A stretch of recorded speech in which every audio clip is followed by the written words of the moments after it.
Você acredita em discos voadores, seres de outro mundo, ou quem dera, até mesmo outra dimensão? O assunto hoje aqui em nosso quadro volta a ser ufologia. Falaremos mais uma vez a respeito da Noite Oficial dos OVNIs. Hoje, em uma matéria um tanto diferente, iremos fazer algumas especulações sobre o que de fato aconteceu no ano de 1986 em plenos céus do Brasil. Você quer saber ainda mais? Então, fiquem ligados. Afinal de contas, está começando mais um Vídeo Mistério.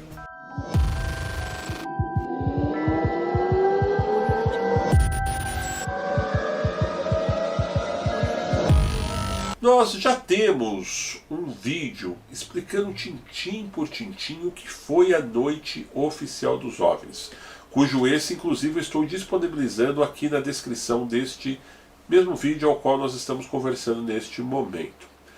O propósito hoje aqui é nós especularmos o que pode ter acontecido naquela noite do ano de 1986, ao qual, desde já, eu já faço um convite para que vocês também participem nos comentários e coloquem suas opiniões. Mas, antes de eu começar a despejar até mesmo algumas teorias pessoais minhas, mesmo não sendo um vídeo que a gente vai estar contando tintim por tintim, a gente tem que dar pelo menos um fio da meada para nós nos recordarmos de alguns fatos, para a gente começar a detalhar essas suposições que nós iremos fazer a seguir. Então vamos para uma rápida premissa, ok? Dos fatos, que não vai demorar nem um minutinho, e em seguida a gente volta aqui para colocarmos nossas especulações. Vamos lá então, pessoal. Rapidamente fazendo um resumo dos fatos, tudo começou a acontecer no dia 18 de maio de 1986, prolongando-se até a madrugada do dia 19, onde cerca de 20 OVNIs foram detectados pelos radares do Centro Integrado de Defesa Aérea e Controle de Tráfego Aéreo, o chamado SINDACTA, com sede em Brasília. Os primeiros relatos de avistamentos tiveram início às 18h30, notabilizando-se as observações do controlador da torre de controle do aeroporto de São José dos Campos, o senhor Sérgio Mota. Assim, ele começou a comunicar à patrulha para observar um luzeiro sobre o setor noroeste do aeródromo, com a seguinte frase, abre aspas, tem alguma coisa no setor noroeste de São José. Um farolzinho, pô, mas eu tô olhando bem. O bicho tá parado. Nem sobe, nem desce, não vai para a esquerda, nem para a direita. Tá paradinho lá. Não, tô olhando. Não é estrela não, é um farol. Não dá para distinguir nada. É só um foguinho de luz esquisitinho. Tá alto, agora sumiu na bruma. Fecha aspas, disse Sérgio Mota. O surgimento de novos OVNIs e dinâmicos, acima de tudo, levou o chefe do Centro de Operações de Defesa Aérea, na época o Major Ney Antunes Cerqueira, ordenar 2 operações de interceptação por caças partindo da base aérea de Santa Cruz, no Rio de Janeiro, e outra missão que partiu da base aérea de Anápolis, em Goiás. Ao todo, 5 caças foram enviados, 2 F-5 e também 3 Mirages F-103. No dia 23 de maio de 1986, O ministro da Aeronáutica, o tenente brigadeiro Octávio Júlio Moreira Lima, deu uma entrevista coletiva à imprensa juntamente com os pilotos dos caças, confirmando os acontecimentos. Por isso, os eventos daquela noite ficaram conhecidos como a Noite Oficial dos OVNIs. Em outubro de 2015, o Arquivo Nacional disponibilizou gratuitamente 16 áudios da chamada Terceira Remessa do Fundo OVNIs, entre os quais constam 8 gravações das conversas entre pilotos e controladores aéreos, assim como o Sistema de Defesa Brasileiro, na noite do dia 19 de maio de 1986. Nos áudios, fica claro que dezenas de objetos foram captados por radar. Várias vezes foram observados e perseguidos pelos pilotos, demonstrando comportamentos inusitados durante todo o episódio. Primeira suposição que eu lembro que ladeou o caso durante muitos anos é de que esses OVNIs seriam equipamentos russos, ou então, na época, da União Soviética, os países socialistas que compunham aquele bloco, e que faziam a Guerra Fria com os Estados Unidos. E que teriam escolhido a dedo o espaço aéreo brasileiro, levando em consideração algumas fragilidades que nós teríamos aqui em detectar ou até mesmo combater estes objetos, uma vez que nosso poderio bélico não se aproximava dos americanos, para com quem realmente interessava uma eventual guerra na época. E sobretudo porque muitas aeronaves, muitos equipamentos que nós tínhamos de defesa aqui também já tinham sido utilizados pelos americanos. Então o nosso espaço aéreo teria sido usado como um sparring para um treinamento dos russos. Porém, essa teoria acabou caindo ladeira abaixo quando foi liberado, aí como eu disse ainda há pouco, no ano de 2015, toda a documentação e as gravações, onde inclusive um dos pilotos que fez, aí no caso a operação de perseguição, disse que além daqueles objetos terem sido controlados por algo inteligente, do outro lado também era inexplicável a forma e a velocidade ao qual eles se deslocavam, ok? Então isso, mesmo com toda a tecnologia que os russos e americanos tinham na época, não se aproximaria, muito menos lá no longínquo ano de 1986, de algo que pudesse ser um caça, ou no caso 20 caças, 20 aeronaves soviéticas que estariam ali fazendo este eventual treinamento no Brasil. Então essa hipótese foi colocada totalmente de lado. Surgiu também uma outra hipótese alguns anos depois, que pudesse ter sido algo dos próprios americanos brincando com os brasileiros, aqui com o mesmo propósito dos soviéticos, para ver a reação que teriam. Também foi colocado de lado com essas outras declarações. Igualmente, com essa mesma tese ao qual os pilotos da época colocaram, que esses equipamentos OVNIs, seja lá como nós podemos classificá-los aqui, afinal de contas nós não sabemos até hoje o que eram, pudessem ser corpos celestes que estariam passando pela Terra. Quem sabe a explosão de algum meteoro ao qual, passou aqui pela atmosfera, etc. e tal. Mas a mesma declaração dos pilotos dizendo que aquilo era controlado por algo inteligente deixa essa hipótese totalmente de lado. A hipótese de que possam de fato ter sido discos voadores, ela, na minha opinião, por eu acreditar vida em outro planeta, acredito sim que pode ser a mais plausível. Eventualmente alguma raça que estaria aqui fazendo testes em nosso próprio poderio bélico, sem conhecer a forma ao qual as nações discutiam seus arsenais, e de repente estavam ali próximo do Brasil e falaram assim, vamos ver como que esses caras reagem à nossa presença. Tanto que o controlador da pista disse que teve um momento que ele apagava e acendia as luzes da pista e um dos objetos respondia fazendo a mesma sinalização, o que comprova de fato essa tese que nós dissemos ainda há pouco, de que esses objetos eram controlados sim por seres ou alguma forma inteligente ao qual nós não sabemos aqui.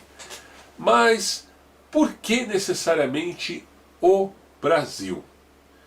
Eu acredito que aqui, na época, nós tínhamos, inclusive vindo de alguns anos depois, de uma experiência que foi revelada também anos mais tarde, até mesmo após a noite oficial dos OVNIs, que foi a tal da Operação Prato, que se assemelha em alguns pontos à noite oficial dos OVNIs, embora não, em São José dos Campos e uma região do Rio de Janeiro onde os objetos foram avistados não tenha tido nenhum caso de mutilação de seres humanos, luzes que chupavam sangue, etc. e tal. Mas o Uranger Holanda, que foi quem deu com a língua nos dentes e acabou abrindo tudo para o Ademar Gevaert na época, relata também a aparição de luzes e também contato com aeronaves. E se a gente for imaginar de 1977 a 1986, é um espaço curto.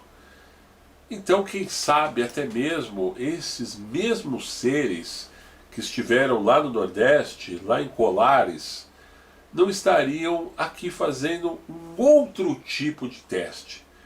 Por exemplo, nós testamos uma população primitiva, menos desenvolvida, e agora nós vamos colocar aqui em xeque uma população, ou seja, uma estrutura desenvolvida, uma estrutura bélica, para se ver até o quanto nós podemos eventualmente fazer o que nós fizemos em Colares ou não.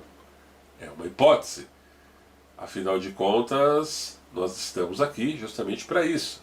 Esse vídeo, propósito para quem clicou, ficou bem claro. Nós estamos levantando suposições. Nessa época, em 1986, nós nem ouvíamos falar de internet. Muito menos da tal da Starlink, que está aí hoje confundindo muitos com os seus satélites. Então nós não podemos de forma alguma dizer que esses mesmos já atuavam naquele momento. Existe uma tese de um amigo meu que conversou muitos anos atrás comigo, dizendo que esse caso poderia ser algo semelhante ao que nós vimos, por exemplo, no filme A Fenda do Tempo, ao qual nós já trouxemos um review aqui mesmo nesse canal, alegando que supostamente nessa mesma data algum tipo de portal tridimensional teria sido aberto entre dois mundos, permitindo com que esses objetos ultrapassassem uma barreira do tempo, vindo aqui se chocar com a realidade de que nós tínhamos na época. É uma hipótese simples, inocente até, mas que também, de certa forma, nós poderíamos considerar. A minha opinião pessoal a qual eu tenho é parecida com uma das primeiras que eu citei aqui. Isso que nós tivemos foi a visita de seres superiores, inteligentes, que queriam apenas fazer um teste com a capacidade e a inteligência humana sobre o nosso armamento. E de certa forma eles enxergaram no Brasil essa possibilidade. Afinal de contas, aqui nós tínhamos uma viabilidade, digamos, um tanto mais frágil, até mesmo como aquelas que muitas pessoas indicaram que poderiam ser os soviéticos, que enxergaram isso na época. E principalmente nessas duas teses que eu disse ainda há pouco, testar o comportamento não só bélico, como de inteligência. Por exemplo, como esses caras poderiam reagir se nós simplesmente chegássemos aqui e pousássemos nossas naves, tentando fazer algum tipo de contato, certo? Olha, pessoal, nós estamos aqui, belezinha, etc e tal, estamos aqui para conversar com vocês, mas como houve uma negativa, inclusive até mesmo uma pré-ação referente a um ataque onde um dos caças brasileiros já estava até em posição de rojão, como eles chamam, que é já armando o míssil, eles decidiram recuar e deixar tudo ali absolutamente como estava. Posso fazer uma comparação simples, mas que a gente pode usar como exemplo. Cristóvão Colombo chegando à América, lá 500 e poucos anos atrás, em 1492. Imagine que Colombo, ao se aproximar da praia de San Martín, tivesse avistado, em vez de um local deserto, uma praia fortificada, armada com fortes canhões apontados para suas naus. Será que ele se aproximaria e viria lá com presentes, colares, ouro, como ele fez para os índios, em troca de uma civilização ao qual eles acabaram conquistando depois? Com certeza não. Ele teria recuado com o rabinho entre as pernas, ou no mínimo trazendo mais caravelas ou um arsenal maior para tentar conquistar aqui, ou no mínimo voltaria lá e falaria para os reis: olha, tem terra lá, só que é o seguinte, os caras não são bobos não, eles têm um forte, eles têm canhões e não vai ser fácil entrar ali não. Então é esse mesmo raciocínio que eu tenho em relação à Noite Oficial dos OVNIs. De repente os caras vieram lá de uma galáxia muito, muito distante, como dizem Star Wars, chegaram aqui e pensaram duas vezes: olha, a gente pode até vencer os caras, mas nós vamos ter trabalho e nós vamos acabar desperdiçando muitas outras coisas aos quais nós poderíamos tê-las de uma maneira mais fácil. Então é justamente nessa tese que eu me apego. Os caras passaram por aqui, deram uma olhadinha, viram que eles iam ter que lutar, viram que não ia ser tão fácil, de repente eram até benevolentes e podem até ter pensado que iam matar muitos inocentes, acabar gerando um conflito bélico e olha, vamos só testar os caras e vamos voltar para o lugar de onde a gente veio com o nosso relatóriozinho aqui, dizendo como eles são, como eles agem. Em uma eventual outra oportunidade a gente pode voltar lá com um destacamento maior de OVNIs, ou a gente tem que tentar uma dominação de uma outra forma. Afinal de contas, dessa vez deu ruim. Os seres humanos não são tão bobinhos assim quanto nós imaginávamos. Bem, meus amigos, como eu disse para vocês, eu agora espero o comentário de cada um de vocês aqui para a gente poder continuar esse bate-papo. E com certeza a gente se vê nos próximos vídeos. Até lá!